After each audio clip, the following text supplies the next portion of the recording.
wabarakatuh.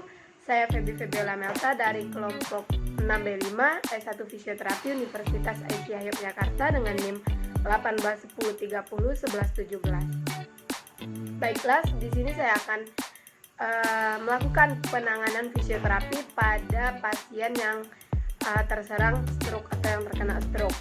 Nah, stroke itu adalah gangguan yang terjadi pada otak. Nah, stroke ini terjadi karena pasokan darah ke otak itu terganggu. Nah, stroke ini terbagi atas dua, yang pertama iskemik, yang kedua hemoragik. Nah, untuk stroke iskemik ini terjadi karena adanya sumbatan pada pembuluh darah yang menuju ke otak. Nah, di sini terjadinya penumpukan plak sehingga pasokan darah menuju ke otak itu terganggu karena adanya penumpukan plak, sehingga jalan darah ke otak itu tersumbat. Nah, untuk ciri-ciri dari stroke iskemik ini, serangannya akan berulang. Kemudian pada stroke hemoragik itu pecahnya pembuluh darah di otak. Nah, di sini terjadi perbedaan iskemik dan hemoragik. Yang iskemik itu terjadinya penyumbatan, dan di hemoragik itu terjadinya pecahnya pembuluh darah.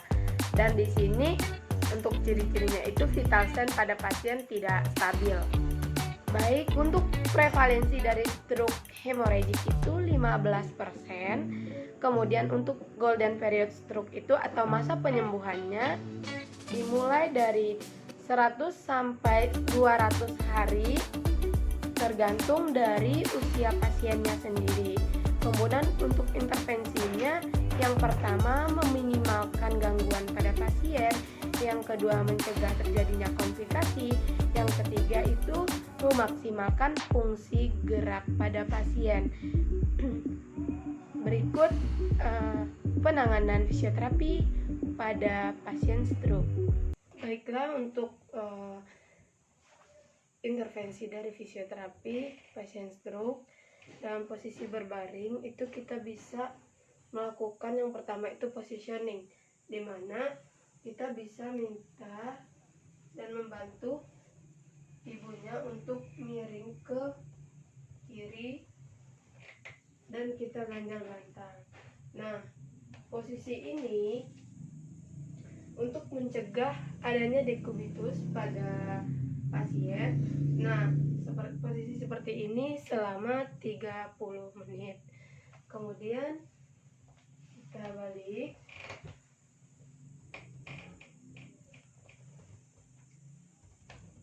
Posisi miring dan kita ganjal bantal selama 30 menit. Ini untuk mencegah adanya dekubitus pada pasien. Kemudian kita juga melatih pasien miring kiri dan miring kanan. Seperti ini.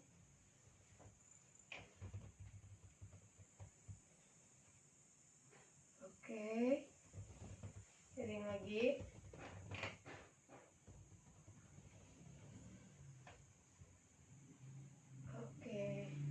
Nah, selanjutnya itu setelah melakukan positioning pada pasien miring kanan dan miring kiri, kita lanjut dengan mobilisasi anggota gerak atas dan anggota gerak bawah pada pasien.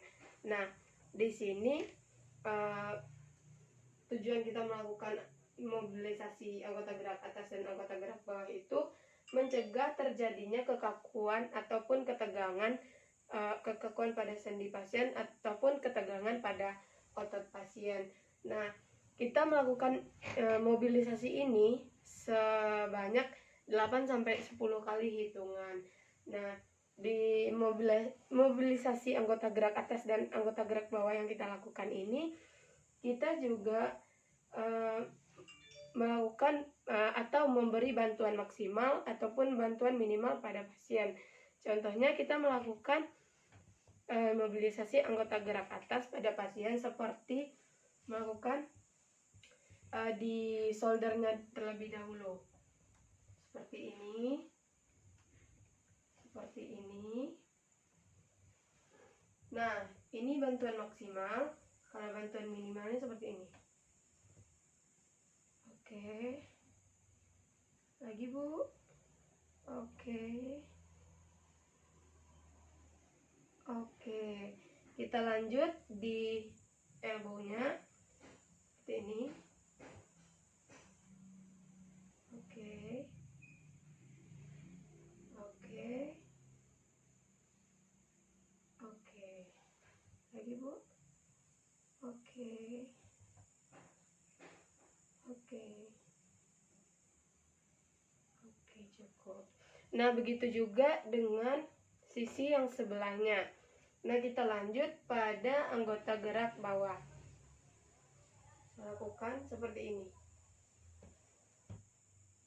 Ini bantuan dari fisioterapi, bantuan maksimal. Nah, seperti ini. Bisa dilakukan 8 sampai 10 kali hitungan. Lagi, Bu. Oke. Lanjut. Satu lagi. Oke, ini masih bantuan maksimal. Lanjut. Nah, bantuan minimalnya kita bisa seperti ini. Ayo, Bu. Lagi. Oke. Lagi. Lagi.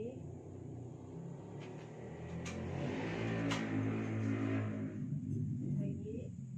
Oke, di situ ada balancing pada pasien. Oke, angkat, Bu. Nah, jangan lupa palpasi otot perut, karena kita akan di sini ada kontraksi atau tidak untuk mengaktifasi otot perutnya. Nah, di sini ada juga lurus, Bu. Ibu minta tolong angkat kepala saja. Nah, di sini juga mengaktifasi otot perut, apakah dia berkontraksi atau tidak. Oke, Bu. Selanjutnya ada bridging. Nah, bridging kakinya diinin, Bu. Oke. Angkat punggungnya. Oke, bagus. Lagi turun. Turun. Oke. Lagi, Bu. Angkat. Oke, bagus. Lagi, Bu. Angkat. Nah, di sini juga mengaktifasi otot bagian perut. Oke, cukup. Yang selanjutnya itu dari posisi berbaring ke posisi duduk. Nah, di sini fisioterapi membantu pasien 20% untuk mempermudah melakukan dari posisi berbaring ke posisi duduk. Dan di sebelah kiri pasien, di bagian sisi kiri ini bagian yang sakit. Nah, Ibu, kita latihan untuk posisi dari posisi berbaring ke posisi duduk ya, Bu. Bu, tangannya ke sini dulu. Miring, miring. Oke. Miring, miring, miring, Bu. Oke. Nah, nanti Ibu dorong ya badan pakai tangan Ibu. Oke, kakinya jangan. Angkat 1, 2. Kakinya boleh ditegakkan, Bu. Iya. Nah, setelah pasien duduk di tepi bed, kita boleh cek postur pasien. Ibu sudah? Oke. Jangan lupa palpasikan otot perut pasien. Kemudian kita cek keseimbangan dari pasien. Oke, kalau kita merasa pasien itu keseimbangannya sudah bagus, kita melatih pasien dari duduk di tepi bed ke berdiri. Nah, Ibu pegang tangan saya. Oke. Oke, Ibu pelan-pelan turun. Oke, pelan-pelan. Pelan-pelan, Bu, pelan-pelan. Oke. Oke. Nah, setelah berdiri aja, Bu, nggak apa-apa, berdiri. Oke. Nah, setelah berdiri, kita cek postur pasien. Cek postur, palpasikan otot perut pada pasien, kemudian kita cek keseimbangan pasien. Nah, apabila keseimbangan pasien sudah membaik, kita boleh melakukan latihan berjalan pada pasien. Selanjutnya, kita melakukan latihan berjalan pada pasien. Nah, Ibu pegang tangan saya. Kita latihan berjalan ya, Bu. Nah, saya bantu untuk handling fisioterapi itu di celana bagian belakang pasien. Nah, bisa kita mulai ya, Bu. Yuk. Good. Lagi. Oke, putar. Terbalik lagi. Handlingnya di oke. Lagi, Bu.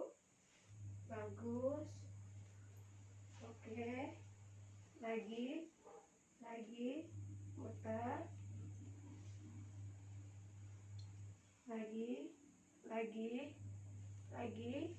Lagi cukup. Nah, baiklah, selanjutnya kita bisa melakukan latihan berjalan dengan mengenali gait pada pasien.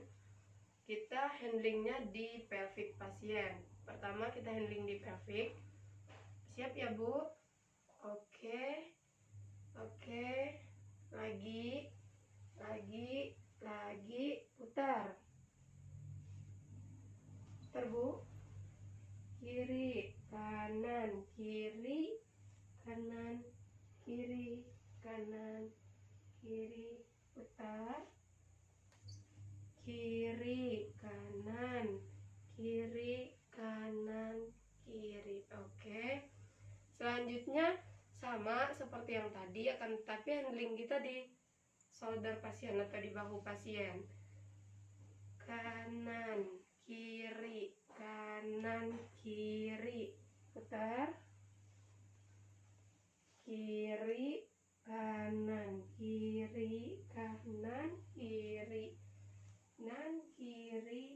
putar.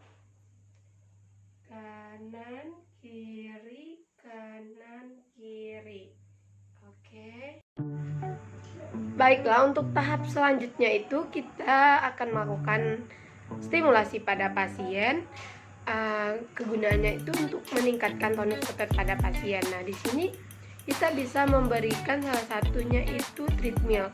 Nah, apabila pasien ini tidak memiliki alat treadmill ataupun keterbatasan dari alatnya, kita bisa melakukan jalan santai di sekitar lingkungan. Kemudian selanjutnya itu ada mirror terapi. Mirror terapi ini untuk cek postur. Di sini kita bisa melihat apakah postur tubuh dari pasien itu sudah simetris atau belum. Selanjutnya bisa melakukan kardiorespirasi. Di sini manfaatnya itu meningkatkan volume dari pernapasan pasien. Selanjutnya itu ada hidroterapi. Hidroterapi ini dilakukan di kolam renang. Nah, ini untuk kegunaan atau manfaat dari hidroterapi ini untuk fleksibilitas dari otot pasien. Cukup sekian video penanganan fisioterapi pada pasien stroke. Jika ada salah dan kurangnya, saya mohon maaf. Semoga video ini bermanfaat. Wassalamualaikum warahmatullahi wabarakatuh.